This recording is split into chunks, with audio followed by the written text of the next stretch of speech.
Assalamualaikum warahmatullahi wabarakatuh. Perkenalkan, nama saya Ega Malia Giska. Saya akan melakukan penyuluhan pencegahan TBC di RT 5 RW 11 Curah Jeru, Panji, Situbondo. Sebelumnya mari kita perkenalkan sama ibu-ibu di desa RT 5 RW 11 Curah Jeru, Panji, Situbondo. Saya Bu Suliani, umur saya 43. Nama saya Bu Lastri, umur saya 44. Nama saya Kartini, umur saya 38. Perkenalkan, nama saya Novi Rizkiana, umur saya 21 tahun. Perkenalkan, nama saya Ibu Habibah, umur 50 tahun. Assalamualaikum warahmatullahi wabarakatuh. Waalaikumsalam warahmatullahi wabarakatuh. Nama saya Ega Malia Giska, saya dari Universitas Madiun. Saya akan melakukan penyuluhan upaya pencegahan TBC. Apa ibu-ibu sudah tahu apa itu artinya TBC? Nggak tahu. TBC itu adalah penyakit menular yang disebabkan oleh bakteri Mycobacterium tuberculosis. Biasanya bakterinya itu ada di paru-paru, tetapi juga bisa ada di otak, ada di ginjal, ada di usus, dan ada di kelenjar. Seperti itu. Tanda-tanda penyakit TB itu ada 6. Yang pertama, batuk berdahak selama 3 minggu dan disertai darah. Yang kedua yaitu rasa sakit di dada dan sesak nafas. Yang ketiga, nafsu makan menurun sehingga berat badan menurun. Yang keempat itu berkeringat pada malam hari padahal kita tidak melakukan apa-apa, tidak ada kegiatan, tetapi tetap berkeringat tubuhnya. Yang kelima itu demam meriang berkepanjangan. Yang terakhir itu berkontak langsung dengan pasien TB. Jadi jika ibu-ibu di sini mengalami gejala-gejala seperti yang saya sebutkan, sebaiknya ibu-ibu itu periksa ke puskesmas terdekat untuk periksa dahak apakah ibu-ibu positif TB atau tidak. Penularan TBC itu ada 2, yaitu secara langsung dan tidak langsung. Yang pertama, kalau secara langsung itu bila kita orang sehat berhadapan langsung dengan pasien TB. Jadi jika pasien TB itu batuk, kan mengeluarkan percikan dahak. Percikannya itu bisa terbang melalui udara dan masuk ke salurannya kita. Jadi kita bisa tertular penyakit TB. Jika kita sudah tertular penyakit TB, maka kita akan berpenyakitan penyakit TB. Yang kedua yaitu penularan secara tidak langsung. Jadi jika ada pasien TB itu berdahak di sembarang tempat, dahaknya itu ada bakteri. Pada bakteri itu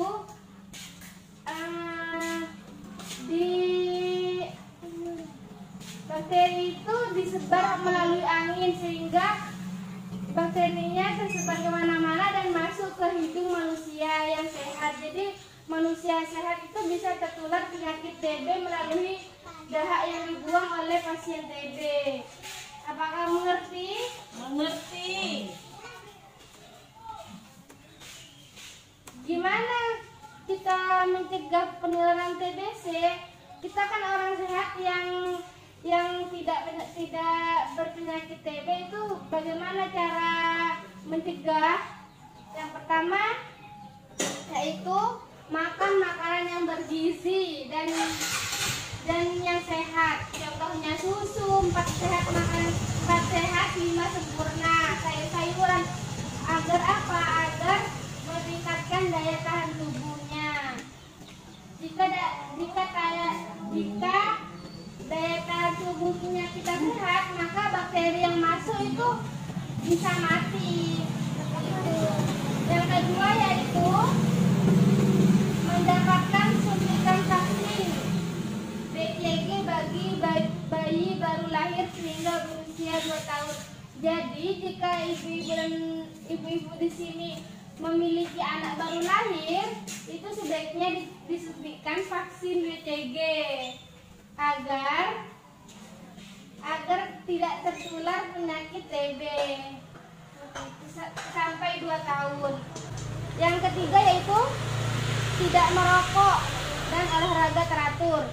Jadi jika orang merokok itu rentan sekali untuk penyakit TB.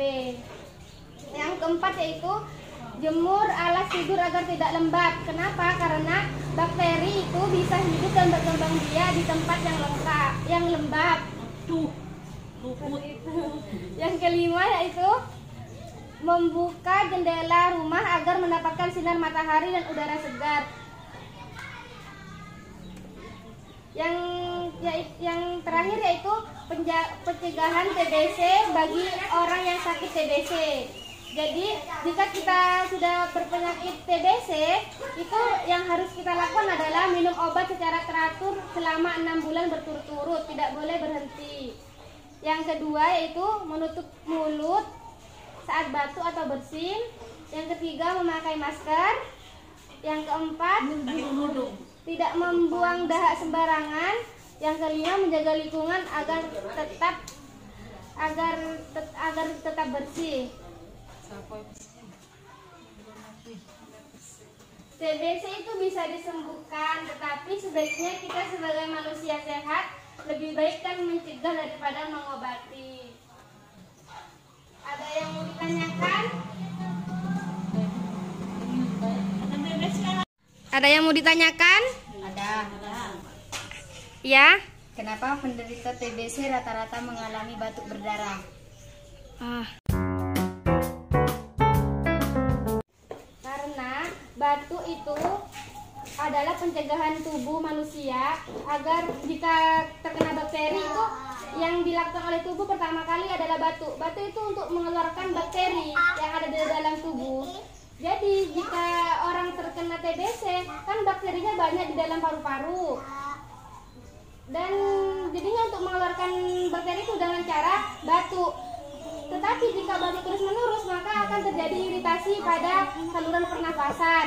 Jika terjadi iritasi pada saluran pernafasan, maka akan pecah di sini. Jadinya keluar darah seperti itu. Ya, ada yang mau ditanyakan lagi? Saya mau tanya. Jika pasien TB tidak minum obat selama 6 bulan.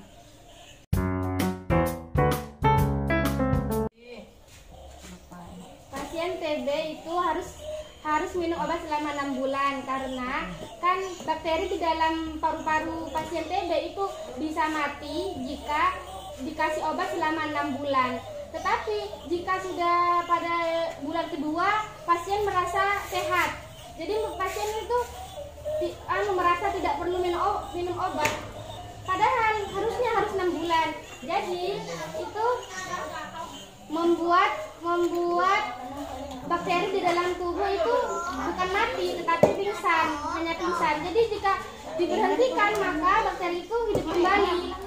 Terus semisal dikasih obat TBC lagi, jadi bakterinya itu tidak akan mati lagi, mempan seperti itu. Jadi harus diminum selama 6 bulan. Jika tidak teratur diminum 6 bulan maka harus diulang dari awal dan ditambahi bulannya lagi seperti 12 bulan atau 1 tahun seperti itu. Kenapa membuang ludah sembarangan berarti bakterinya kemana-mana? Pasien TB yang membuang ludah sembarangan itu mengakibatkan bakterinya ada di mana-mana. Karena setiap pasien TB yang berdahak, yang mengeluarkan dahak, itu dahaknya mengandung bakteri TB. Jadi jika pasiennya membuang dahak di tempat yang lembab, itu itu bakterinya akan terus berkembang biak jadi banyak. Tetapi jika pasien TB membuang dahak di tempat yang panas, itu 1-2 jam bakterinya masih hidup, tetapi 2 jam kemudian bakterinya mati. Karena bakteri TB itu bisa mati di dalam keadaan panas atau terkena matahari secara langsung, seperti itu. Kenapa merokok rentan terkena penyakit TBC?